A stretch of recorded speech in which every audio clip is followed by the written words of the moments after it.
Good evening, dear children. This day, I welcome you all for the second chapter in history, Medieval India and Political Transaction. Children, I have divided this chapter into two units.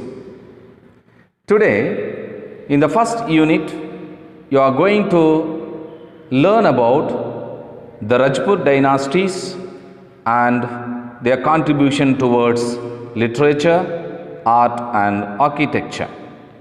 Okay children, now we will see the Rajput dynasties that ruled over in North India. The Rajput dynasties are Gurjara Pratiharas, Gahadwalas, Paramaras, Solankis, Chandelas, Chauhans. Children, now we will see the founders, the prominent kings and the achievements of each dynasty. The first Rajput dynasty that ruled over in North India is Gurjara Pratiharas. So here Nagabhatta is the founder of Gurjara Pratihara dynasty. The Pratiharas ruled Sindh region by keeping Kanauj as their capital. So that means the Gurjara Pratiharas capital was Kanauj. They fought back the frequent Arab attacks. Mihara Bhoja and Mahendra Pala, the powerful rulers of this dynasty. These rulers had defeated the Palas of Bengal and had extended their Pratihara kingdom till Bengal. An Arab traveler named Sulaiman, who had visited the court of Mihira Bhoja and he has appreciated the kingdom as it had peace. Pratiharas' rule declined during the rule of Mahipala, who succeeded Mahendra Pala. So now the second Rajput dynasty was Gahadwalas. Chandradeva was the founder of this dynasty and the capital was Varanasi. Govinda Chandra is another important ruler of this dynasty. Govinda Chandra has extended his rule till Malwa and Magadha by defeating Palas. He also defeated the kings of Kalinga and Odisha. The rulers of Kashmir, Gujarat and Chola had cordial relationship with Govinda Pala. The third Rajput dynasty is Paramaras. Paramaras came to prominence after the decline of Pratiharas. Upendra Krishna Raja, the feudatory king of Rashtrakutas, founded this dynasty. So that means the founder of Paramara dynasty was Upendra Krishna Raja. Dharanagar was their capital. The most important king of this dynasty was Bhoja. He extended the Paramara state by defeating Kalyani, Chalukyas, Gangas of Kalinga and northern Konkans. Though Bhoja experienced ups and downs in political sphere, he remained undefeated in the area of literature. He himself was a poet, as the kings who came after him were weak. The Paramara dynasty declined. Children, now we'll see the fourth dynasty of Rajputs, Solankis. The founder of the Solankis dynasty is Mularaja. Though Bhima is the most famous king of this dynasty, he could not protect the Somanath temple from Ghazni's invasion. After him, Mularaja II and Veera Dhawala were capable kings. Mularaja II defeated Muhammad Ghazni near Mount Abu.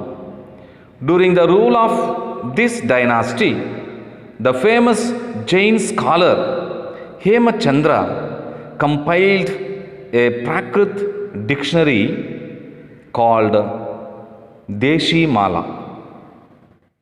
Ulugh Khan and Nasrud Khan, the military generals of Alauddin Khilji, defeated Karnadeva and made the kingdom of Solankis a part of Delhi Sultanate. So now we will move on to the next dynasty, that is Chandelas. The founder of Chandela dynasty is Dhanga. His capital was Bundelkhand. In the beginning, Chandelas were the feudatory kings of Pratiharas. After the decline of Paramaras, Dhanga declared himself independent.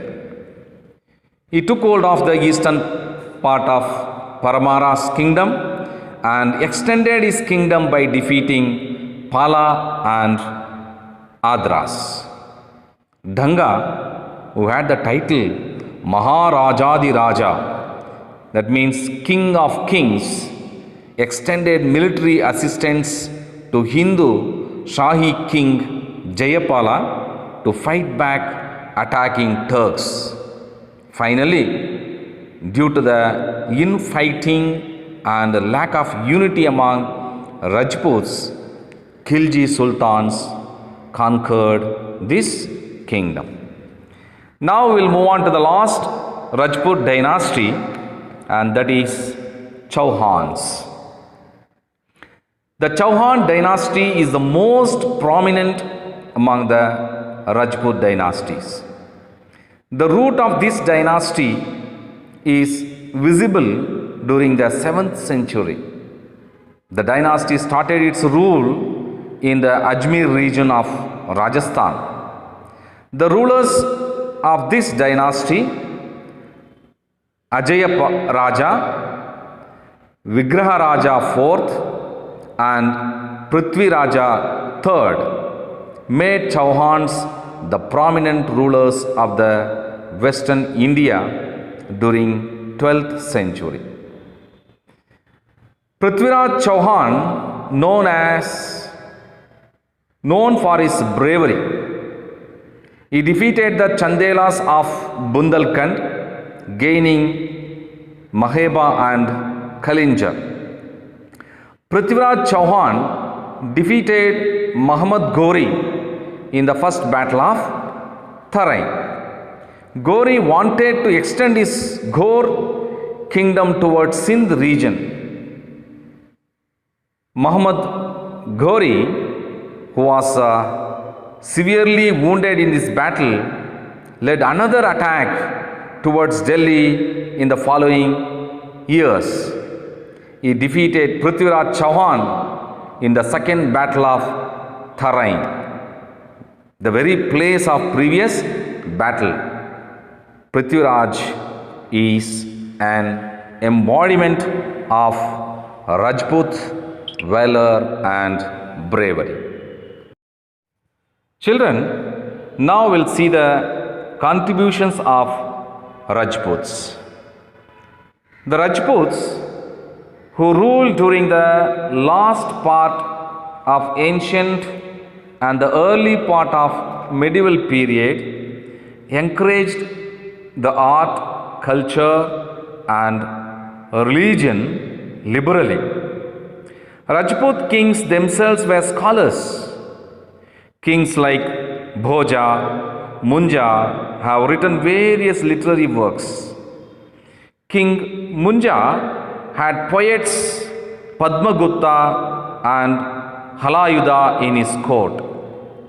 King Bhoja had extended his royal patronage to the Jain scholars like Shantisena, Prabhachandra, Suri, Ghanapala during his rule.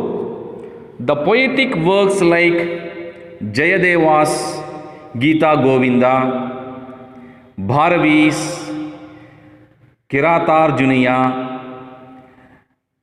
and Bhartruhari, Ravanavadha, Mahendrapala's Kavya Mimamse were written during the rule of Rajputs. Even during the time of Rajputs, dramas were also written.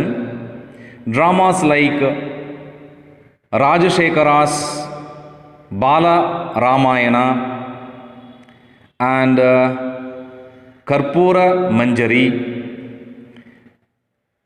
Bhavabhuti's Mahavira Charita and Uttara Ramacharita, and historical works like Kallana's Rajatarangini, Jainika's Prithviraja Vijaya and Hemachandra's Kumarapala Charita are the prominent works during this period. Prithviraja Raso by Chand Bardai and Bhoja Prabandha by Ballala are the noted biographies of Rajput rulers. Gujarati, Rajasthani and Hindi languages developed during this period. The educational institutions of Nalanda, Kashi, Vikramashila, Ujjaini received support from Rajput kings. The Rajput kings constructed spacious forts in Chittor, Mandu, Ranatambur, Jodhpur and Gwalior of North India. They have built palaces in Jaipur, Gwalior and Udaipur. Dilawar Temple, Vimala Temple and Luna Vasai temples were built on Mount Abu. All these are beautiful and known for the artistic architecture. The Chandelas built Kandaraya temple in Khajuraho. Shiva and Vishnu temples were more in number among the temples built during their region. The Rajputs also encouraged paintings. The painting style of the Rajput period is classified or divided as Rajasthani painting style and Pahari painting style. Rajasthani painting style can be seen in Mewar, Bukaner, Jodhpur, Jaisalmer and Buni. Pahari painting style can be seen in Kasoli, Jammu and Garhwal. So like this, Rajputs have a special place in the history of India. Children, hoping that you have understood the first unit of medieval India and political transition, I'll end the class by giving some homework. Children, take down the questions. List out the founder, capital and the most important kings of Rajput dynasties. The second question is, explain the contributions of Rajputs kings in the field of literature. Children, I have given 2 questions. You can refer the textbook and find the answers and learn them. Thank you, children, for watching this video. Thank you. Have a nice day.